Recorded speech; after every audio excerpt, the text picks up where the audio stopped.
Sir ಸಿಗ್ಗಾವಿಗೆಲ್ಲ perfect ರೆಡಿಯ. ಇವತ್ತು DCC bank 9 ತಿಂಗಳಿಗೆ ಅಧ್ಯಕ್ಷ ಚುನಾವಣೆ ನಡೀತಾ ಇದ್ದಾರೆ. ನಿಮಗೆಲ್ಲ ಗೊತ್ತಿದೆ, ಮೊನ್ನೆ ರಮೇಶ್ ಕತ್ತಿಯವರು ರಾಜೀನಾಮೆ ತೆರವಾಗಿದೆ. ಸೊ ಎಲ್ಲ ಜಿಲ್ಲಾ ನಾಯಕರ ಜೊತೆ ಚರ್ಚೆ ಮಾಡಿ ಎಲ್ಲರ ಅಭಿಪ್ರಾಯ ಪಡೆದು ಇವತ್ತೊಂದು ಹಂತಕ್ಕೆ ನಿರ್ಣಯಕ್ಕೆ ಬಂದಿದ್ದೇವೆ. ಅಧ್ಯಕ್ಷರಾಗಿ ನಮ್ಮ ಹುಲಗೋಡೆ ಅವರು ರಾಯಬಾಗ್ ಕಾನ್ಸ್ಟಿಟ್ಯೂನ್ಸಿಯಿಂದ ಆರಿಸಿ ಬಂದಿದ್ದಾರೆ. ಅವ್ರ ಅಧ್ಯಕ್ಷರು ಮತ್ತು ಉಪಾಧ್ಯಕ್ಷರು ಮುಂಚಿದ್ದವರು ಡವಳೇಶ್ವರ ಅವರು ಮುಂದುವರಿತಾರೆ.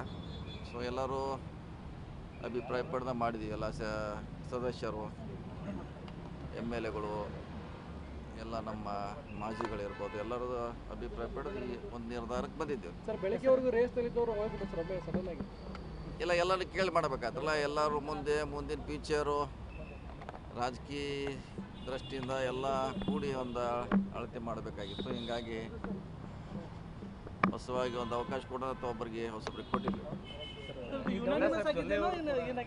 ಇನಾನಿಮಸ್ ಎಲ್ಲರೂ ಕೂಡ ಮಾಡಿದ್ವಿ. ಅಷ್ಟು ಜನ ಬರ್ತಾರೆ. ಅವ್ರೇನು ಬರ್ತಾರೆ, ಇನಾನಿಮಸ್ ಆಗ್ತೈತಿ, ಬರ್ತಾರೆ ಅವರು.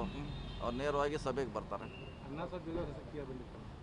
ಇಲ್ಲ, ಎಲ್ಲರೂ ಕೂಡಿ ಡೆಸ್ಟಿನೇಟ್ ಮಾಡಿದ್ವಿ. ಭಾಳಷ್ಟು ಜನ ಅವ್ರದ್ದು ಇತ್ತು, ದೊಡ್ಡಗೌಡ್ರದ್ದು ಇತ್ತು, ಆಮೇಲೆ ನಮ್ಮ ಸುಭಾಷ್ ಡವಳೇಶ್ ಅವ್ರದ್ದು ಇತ್ತು, ಮೂರು ಮಂದಿ ಇತ್ತು, ಅರವಿಂದ್ ಪಾಟೀಲ್ ಅವ್ರದ್ದು ಇತ್ತು. ಕೊನೆಗೆ ಈ ನಿರ್ಧಾರಕ್ಕೆ ಬಂದಿದ್ವಿ. ಏನು ಸರ್ ಈ ಆಯ್ಕೆ ಏನಾದರೂ ಸ್ಟ್ರಾಟಜಿ ಏನಿಲ್ಲ. ಶಾಂತ ನಡಿಬೇಕು ಅನ್ನೋದು ಅಷ್ಟೇ ಸ್ಟ್ರಾಟಜಿ. ಶಾಂತ ಇರಬೇಕು. ಸ್ಟ್ರಾಟಜಿ ಇರಲೇಬೇಕಂತ. ಒಂದು ವರ್ಷ ಮಾತ್ರ ಉಳಿದಿದೆ ಸರ್ ಚುನಾವಣೆ. ಮುಂದಿನ ಇದನ್ನು ಇಟ್ಕೊಂಡೆ ಅವ್ರನ್ನ ಆಯ್ಕೆ ಮಾಡಿದ್ರೆ ಅಥವಾ ಹೇಗೆ ಅಂತ ಹೇಳಿ? ಇಲ್ಲ, ಇದು ಚುನಾವಣೆಗೆ ಇದಕ್ಕೇನು ಸಂಬಂಧ ಇಲ್ಲ. ಒಳ್ಳೆ ರೀತಿಯಿಂದ ನಡೆಸ್ಬೇಕು ಆಡಳಿತ ಅಂತ ದೃಷ್ಟಿಯಿಂದ ಮಾಡಿದ್ವಿ. ಪೊಲಿಟಿಕಲ್ ಕಂಪಲ್ಷನ್ಸ್ ಇದ್ದು ಇದಕ್ಕೆ ಯಾವುದೇ ಈ ಥರ ರೇಸಲ್ಲಿ ಇಲ್ದಿದ್ದು ಬಿಟ್ಟು ಬೇರೆ ಫೇಸನ್ನು ಸೆಲೆಕ್ಟ್ ಮಾಡ್ಬೇಕಂತ ಆ ಥರ ಏನಾದರೂ ಪೊಲಿಟಿಕಲ್ ಕಂಪಲ್ಷನ್ ಏನು ಹಂಗೇನಿಲ್ಲ. ಎಲ್ಲರ ಅಭಿಪ್ರಾಯ ಪಡೆದಿದ್ವಿ. ಅವ್ರವ್ರ ಅಭಿಪ್ರಾಯ ಹೇಳಿದ್ರು. ಯಾರಿಗೂ ನೋವಾಗದಂಗೆ ಇದನ್ನು ಡಿಸಿಷನ್ ತೊಗೊಂಡಿವಿ. ಒಬ್ಬರಿಗೆ ಮಾಡಿ ರಾಯಬಾಗ್ದವರಾದ್ರು ಕುರ್ಚಿ ಮತ್ತು ರಾಯಬಾಗದ ಮೇಲೆ ಹೆಚ್ಚಿನ ಆಸಕ್ತಿ ಬರ್ತಾರೆ. ಏನು ಅಲ್ಲಿ ಕಲ್ಲು ಹೋಗಿ ಅಲ್ಲಿ ಬಿದ್ದರೆ ನಾವೇ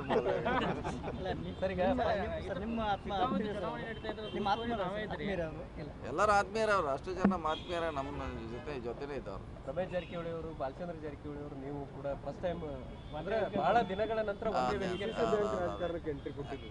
ಯಾಕಂದ್ರೆ ಎಲ್ಲರದ್ದು ಒಂದೊಂದು ಕ್ಯಾಂಡಿಡೇಟ್ ಇತ್ತಲ್ಲ. ಮೂರು ಮಂದಿ ಒಂದು ಬೇರೆ ಬೇರೆ ಕ್ಯಾಂಡಿಡೇಟ್ ಇತ್ತು. ಮತ್ತು ಒಂದೇ ಮಾಡ್ಲಿಕ್ಕೆ ಕೂಡಲೇಬೇಕಾಯ್ತು. ಕೂಡಿದ್ವಿ. ನಮ್ದೆಲ್ಲ ಆಧಾರ ಎಲ್ಲರೂ ಕ್ಯಾಂಡಿಡೇಟ್. ರಮೇಶ್ ಜಾರಕಿಹೊಳಿ, ಲಕ್ಷ್ಮಣ್ ಸವದಿ, ಪ್ರಭಾಕರ್ ಕೋರೆ, ಕೋಟಿಮಠ್, ಪ್ರಕಾಶ್ ಹುಕ್ಕೇರಿ ಎಲ್ಲರೂ ಕ್ಯಾಂಡಿಡೇಟ್ ಅದ. ಘಾಟಿಗೆ ಅವ್ರದ್ದು ಎಲ್ಲರದ್ದು ಕ್ಯಾಂಡಿಡೇಟ್ ಅದು. ಸರ್, ಈಗ ರಾಜ್ಯದಲ್ಲಿ 3 ಕಡೆ ಚುನಾವಣೆ